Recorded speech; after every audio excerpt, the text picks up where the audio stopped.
Hello and welcome to the ductwork set. And we got some tapestries here and here. Pick which one you like. Post in the comments if you really like this shirt or that. Maybe we'll have a giveaway. Post down in the comments below. Today we're talking about cymatics, specifically good cymatic speaker design. So you may say this speaker is a fantastic speaker for cymatics. You say, well, we've already coated it in Plasti Dip. That should seal it to keep the water in. But no. The mesh on the front of this, camera, focus you fuck. We'll try to get this in B-roll, but this is actually a mesh on the outside of that. And even though we covered that mesh in a plastic polymer, it's still wanting to leak through. That membrane is not fully sealed. It's porous, if you will. See, I thought this speaker was the perfect speaker for it because we have these nice feet. It's a nice solid case, kind of. You hear the binding post there, but we also have nice binding posts here that we can tie into. These you can torque down with a wrench. I believe it's a 1/2-inch wrench, and you can make sure those never vibrate again. And we also just have these Speakon wires. So this is a Speakon NL2 connector.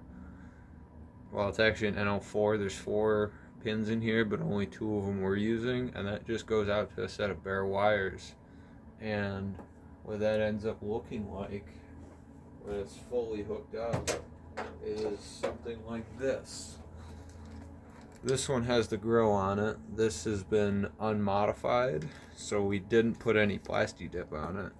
And you can see, you really can't see this. I will have to get this in B-roll. But you can see the gradient on that, and that was just allowing water to pass through. Huge problem. If your cymatics dish doesn't seal, how the fuck are you gonna have a consistent level for those vibrations to go into? So a cymatics dish that we've been using for a long time that's been working fantastically is this here right below the table. So this is a 4x4 box, just plywood box made up. So this is actually recycled plywood. I got this from pallets from a job I was working at. So this has some holes in it here, but we sealed them from the inside with caulk. And here, and this is fully glued and screwed, and then sanded and then painted. The problem with using plywood is it likes to peel up, and I'm not a fan of marine grade glues or plywoods. They tend to have nasty chemicals, so this is just plywood I found, but I'm pretty sure it doesn't have chemicals in it besides the glue. But anyway, that box is almost perfectly square, and the 2 plates of that, the goal when building that was actually to keep those as parallel as possible. And we didn't go to a milling machine length to try to get that plumb and square and all those beautiful things. That's just table saw stuff. But it's still within 5 thou. I only know that because I was looking at it and I had shims. I was just like all over it. But then it warped, and now it's like way out of thou. But that's why we have the table under it that's level. So one of the things that I really like about this dish that we use right now is it's actually aluminum. So aluminum super stiff compared to many other speaker types. And it's also really smooth. It's really just the ideal choice for this. So this is a Dayton 4-inch high excursion speaker. I got it on Amazon for about 35 bucks, and it's, as far as I can tell, it's the best dish. So there is a lot of debate in the Cymatics community right now about whether to use dishes or not to use dishes.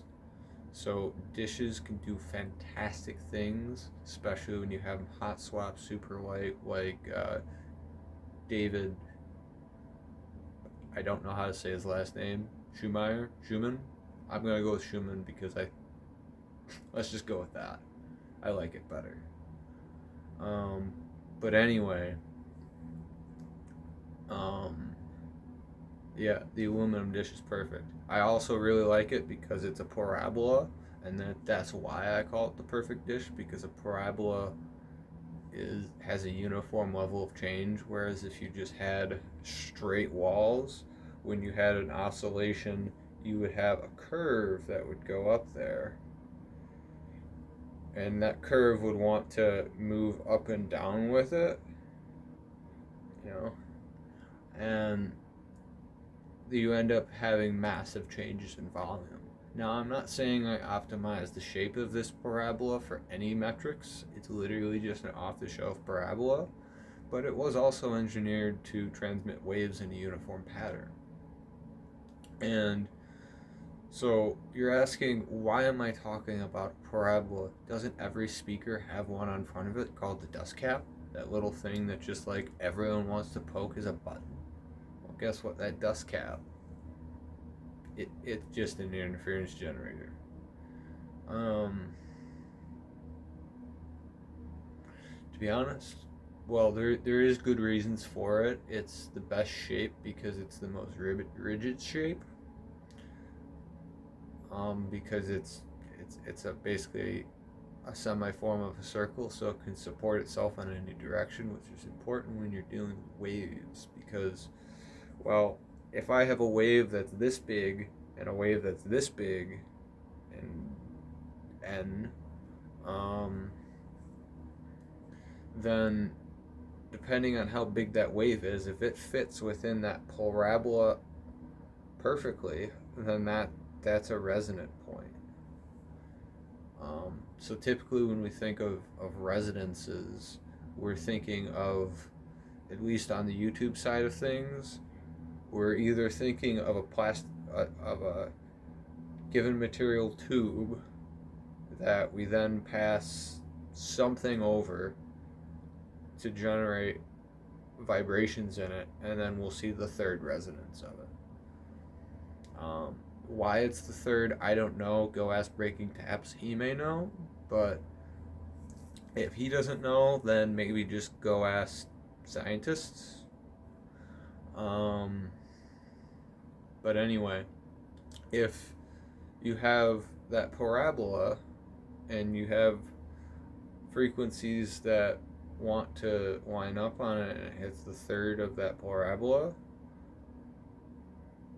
and then you have a speaker that doesn't have that resonant on the outside of it, then everything just falls apart. You're basically just adding in another distortion by having that dust cap.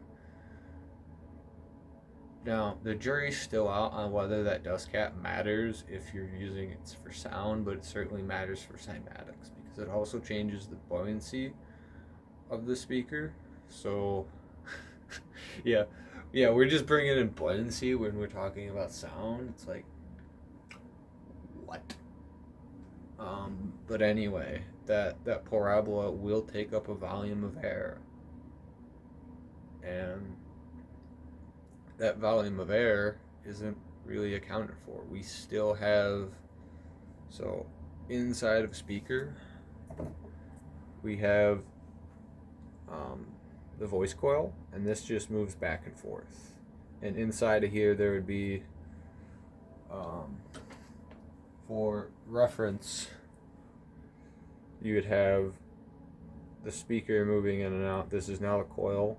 Well, this is a capacitor, but we're not talking in terms of tiny capacitors. But this would go in and out. But if you have a cone that's now just on the end of it, now we're just grabbing random things because internet thumbnails. then things happen. Let me know what you want to test below. We have a lot of speakers. We have multiple tone generators. We have DAWs. You know what DAWs are? Digital audio workstations. You know what hasn't been done much, a lot in the cymatics community, is taking stuff from like, hey, let's take that shape, put that in a DAW, and then let's do that 15 times over. Or like any of these. I'm glad I had that the right side around. Just for you guys who want to try to do cymatics or just have some good frequencies, there is the table of fifths. You can't read that at all. Wow, we are back in 2005 YouTube, just showing graphs on paper. But anyway, there's so much beautiful things to be had with cymatics. I just want you to look at that note. Not for any reason in particular, but because it's just a good note. So because we don't have an editor and this is all done in one take, you'll see the B-roll in a separate video. Basically, main cam. Have a good day. Thank you for watching, and please like and subscribe. If you want anything else covered on the channel, please let me know. As I said before, we have all the stuff here. If you need something, please just let me know. And please reach out with anything in the comments, because we have a good comment section. There's like 3 people who posted so far, but hey, if you feel like you want to say something positive for the world, like, do it. I don't know what you're going to say because I'm not you, but have a good day.